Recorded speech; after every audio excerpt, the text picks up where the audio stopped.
Hey guys, Crazy Postman here. I got another unboxing and review for you today. This time it's from a EVSE company called Wattsaving. Now this is a 40 amp EVSE, which is electric vehicle supply equipment. Most people just say car charger. And we're gonna unbox this and test it out and see if it's worth buying. Now they did send me this to make a video with, but it's not a sponsored review, so I'm not going to sugarcoat anything, and y'all are going to see it just like I see it. So let's get this thing opened up and check it out, and then we will get it out in the driveway and I will use it for a while and let y'all know what I think about it. Like I said, we're going to learn about this together. I am not familiar with this company, so we're going to give it the ringer and see what we think here.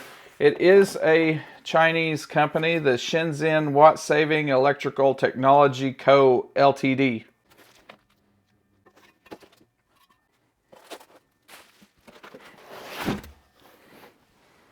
So the mystery's over. I got a white one. Here it is. Let's go ahead and get all this bubble wrap off. We can probably check everything out. This handle is immediately familiar to me. This feels almost identical to my Autel.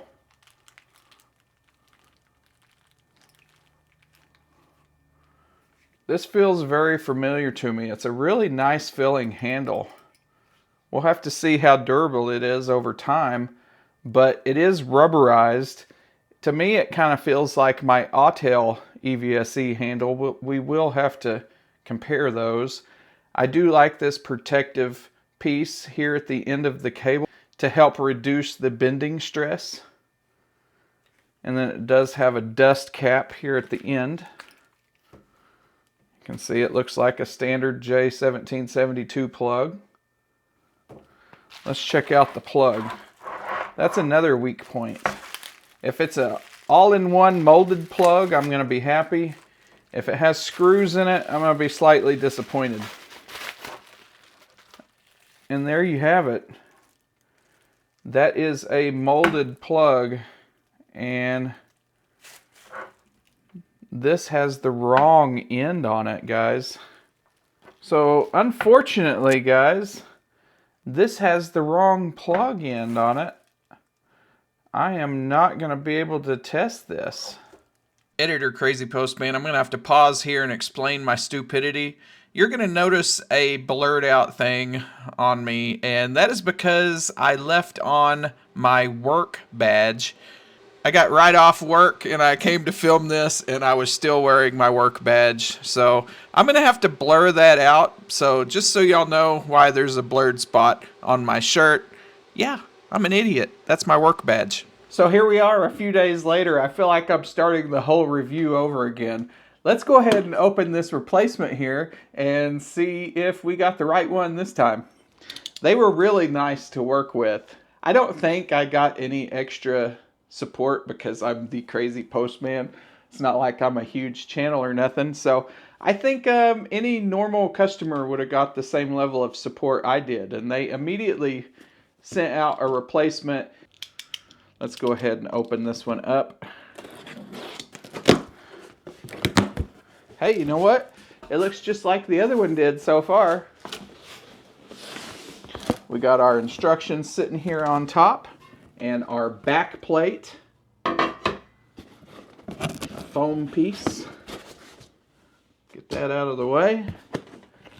Here is our cable, which we've already went over. I really like this cable on first impressions. Of course, like I said earlier, this cable is really familiar to what I've been using, so I know I'm going to like this cable, but we're still going to review it anyway.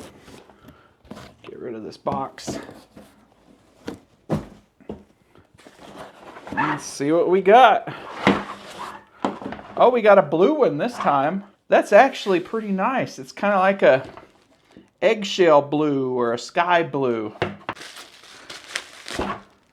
We have a NEMA 1450, folks. We have a winner. A NEMA 1450, just what we need. So, let me come around the table here and we'll do some close-ups on what we got. This is a really nice shade of blue. It doesn't show up real well on the camera's preview shot. I hope it shows up better on the YouTube version of this. But here we have it. You got your installation hardware.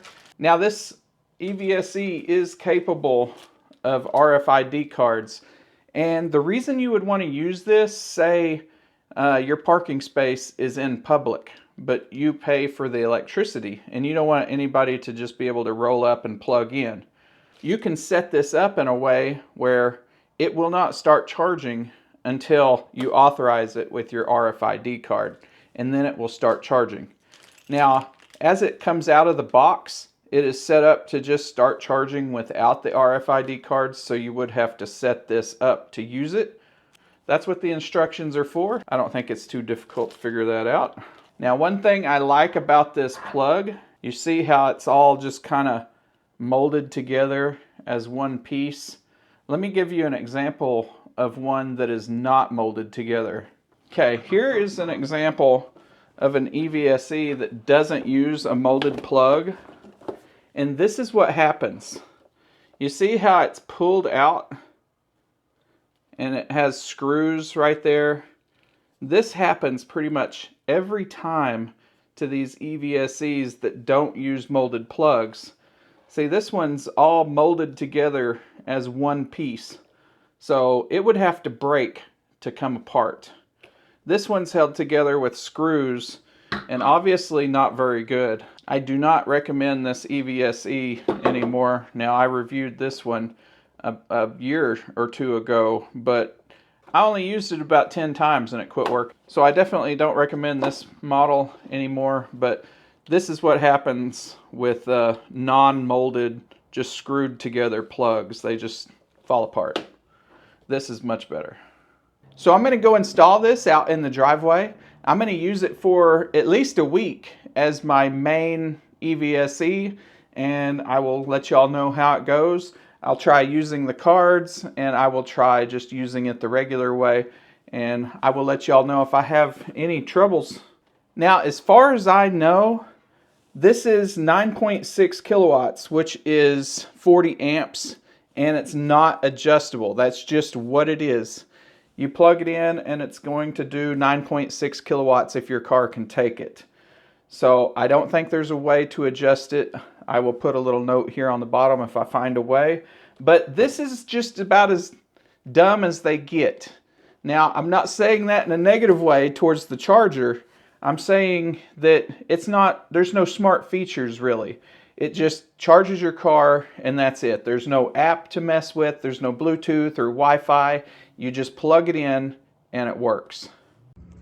So I just discovered something interesting I thought I would share with everybody. So I took the back of this off. You can see this is the front, and I took the back off because I thought I was going to see inside to the board and see if there was any way to adjust the power output, which I don't think there is, but I was just experimenting. But this is interesting. They've made a design where whatever plug end you need is wired to the back plate. These are generic. They can pump these out in mass and then add whatever specific plug needs to be on it in the final step. So I just found that interesting. So you can see there's the NEMA 1450 end, and it goes up to this connection up here, and that just plugs into the back of the unit, just like that. And there you have it. That's the back of the unit. And there's no other screws. So I'm guessing this front blue piece will pop off, and then there's either the circuit board behind it, or then there's screws that you can undo a cover and get to the circuit board. But I don't think I'm going to go that deep, because I'm going to go ahead and use this for a week before I accidentally mess it up. Okay, curiosity has killed the cat. I'm sorry, Wattsaving. I'm going to have to check the inside of this out. But hey, at least I'm doing it so other people don't have to. So y'all are watching. When I screw this up, everybody will know not to do this to their Wattsaving EVSE. So let's get into this thing. I'm too curious not to know. I was correct about the screws being underneath here, so let's go ahead and raise this up and see what mysteries lie beneath. Okay, so now looking underneath, you can see there is your card reader on the front. That's where you'll touch your RFID. And this other wire here goes through to the light in the front. I see absolutely nothing adjustable in here, so there would be no need for anybody else to open this up. So we're going to go ahead and put this back together now. That is all the pieces. You got the faceplate, the internal faceplate, the circuit board, and the pigtail adapter. I don't know what else to call that. That is a pretty good idea. I'll give it to them. This is a very budget unit. This looks like a pretty good way to mass produce it. Only one setting and your plug is easily changed. Everything went back together perfectly. It's all nice and ready to install now. But I did find something else out. See this power cord here? I'm going to set my other EVSE next to it and show you the power cord compared to the other one. Alright, so I just wanted to show you the comical difference between the power cord. This is actually a Tesla power cord. I know this is an Autel, but I scavenged a Tesla EVSE power cord. So here is the Wattsaving length on the Wattsaving power cord. And here's the length on a Tesla power cord. That's a pretty big difference, y'all. This is going to definitely impact on where you can and can't install the Wattsaving EVSE. So I just wanted to show you the difference there. That is a Tesla EVSE power cord. That is the Wattsaving power cord. Alright, so here we are outside in my driveway. We got the Ionic going on back there, and I have my charging set up over here. Let me throw in a file photo of what this normally looks like. So this is how it was before. You can see the power cord kind of goes around the outside and then up through the bottom to plug in. So now that you see how that's normally set up, I'm going to have a problem with this short cable. So normally this cable from my other one goes around and plugs in down here in this box. There's like a space at the bottom. Can y'all see that? There's like a space down here where it can go through and plug in. This cord, it is crazy windy, guys. I'm sorry. But that cord is incredibly short, and I'm not going to be able to plug this in, even with it pushed all the way down on this pole. So I'm going to figure out some way to Southern engineer this so I can do this testing, and I will get back with y'all. So I Southern engineered a way to plug that in. I used a NEMA 1450 50 amp extension cord. Now you wouldn't want to do this for a permanent install, but I'm just testing this for a week. I think I'm going to install this one at my parents' house permanently. So it's just going to be in my driveway for a week while I test it out for this video. But that's what I did. I got a extension cord running down there to plug that in. Now everything is rated properly, so it can handle 50 amps, that extension cord, but you wouldn't want to do this for a permanent situation to use like every day. Not an extension cord. So let's go ahead and plug the car in and see if the car likes it. So we're going for our first plug-in here. Let's go ahead and open the charge port. Get this handle here. Now, like I said earlier, I like this handle. Several other companies use this manufacturer. I just like the way it feels in my hand. It gives me a sturdy confidence, you know, that it's not just going to break.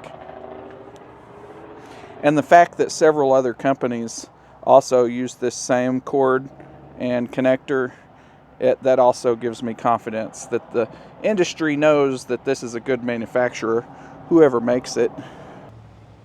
So there's the information. SINBON. It's a pretty nice cable.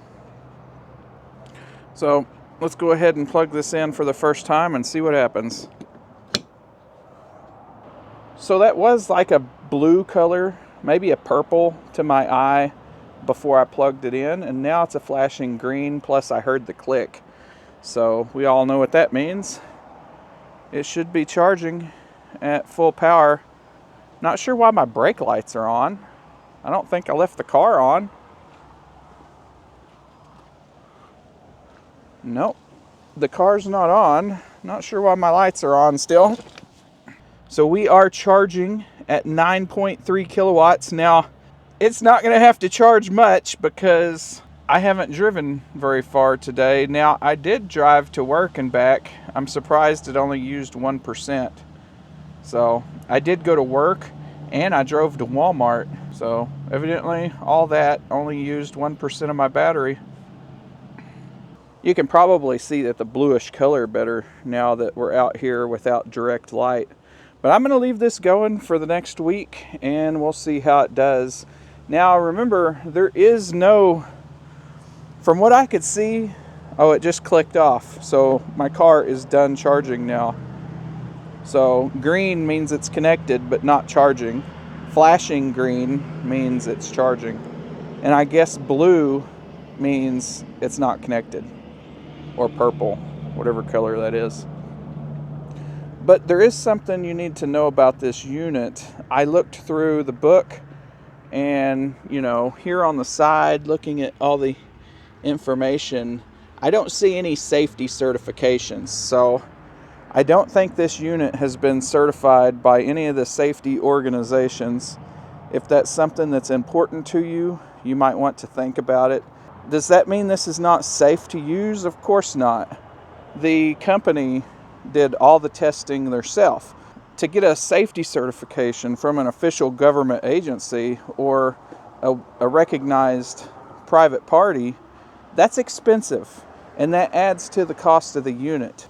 So them not getting the safety certifications can save you money. That's just a personal decision you're going to have to make if that's something you're going to worry about. I'm going to unplug it and see if it goes back to that blue color. Let's see. Yep, actually it is purple. So purple means it's in standby, evidently, not plugged in. Green means it's in standby and plugged in, and flashing green means it's charging. I'm sure there's some other colors. I will put that here on the bottom of the screen saying what the other colors mean. So we'll let this go for a week and I will get back to you with my final thoughts. So it's been a week since I started using it. Yes, I have a terrible cold right now, so I sound pretty bad, but just bear with me for 30 seconds to a minute. I'll try to wrap this up quick. I really can't find anything negative to say about the Wattsaving EVSE besides the length of the cord where you plug it into the NEMA 1450 plug or the 650, depending on whichever model you choose. That was too short for my use purposes, but you know, if you already have a plug installed on your wall and you're installing it in your house, you can always, you know, just change where you put it on the wall to fit the plug. So this is more of a crazy postman problem than an everybody problem. The one thing that's kind of going to be an everybody problem is not being safety certified. I talked about this a lot earlier, and that could be a big deal. So I'm not turn it down. So I'm not an electrician or a certified electronics specialist, but being safety certified is really important. This one, that's where you save your money. It's not safety certified. So if you can sleep well at night knowing you have a product in your garage pumping out almost 10,000 watts for hours upon hours at a time, and it's not safety certified. If you can sleep well with that, then you can save several $100s here. So you'll have to just be aware of that. But otherwise, this is a great cheap product. I mean, there's no settings. You just plug it in and it works. There was nothing to set. It always just pumps out full power, or full power, whatever your car asks for, up to 40 amps. Its maximum is 40 amps, and that's what it is always set to. If it needs to be less than 40 amps, you're going to have to do that setting in your car, because you can't change this. There is no app. It just does what it does, 40 amps. So my key takeaways here is the number one is going to be the price. If that's all you care about, this is a good price for a 40 amp EVSE. Number two would be ease of use. There's no settings. You just plug it in and go. Editor Crazy Postman here. During editing, I did notice this connector here is UL recognized. That's what this logo here means. Now, the important thing to know about UL recognized is it's a subcomponent that's used to create another product. So it makes sense that this has been safety tested and recognized, because this is an off-the-shelf cable and connector that many other EVSEs use. I've had another model that uses this same connector and cable. I've been using it for almost a year, and I really like it. For this cable and connector, I give a big thumbs up. So my only two negative things about this is, one, it's not safety certified, and two is the cord length could be a little bit longer on the outlet side. But other than that, we got a great budget EVSE. I kind of like this blue color. Looks pretty good out here. So thanks for watching this video, and we will see you in the next one.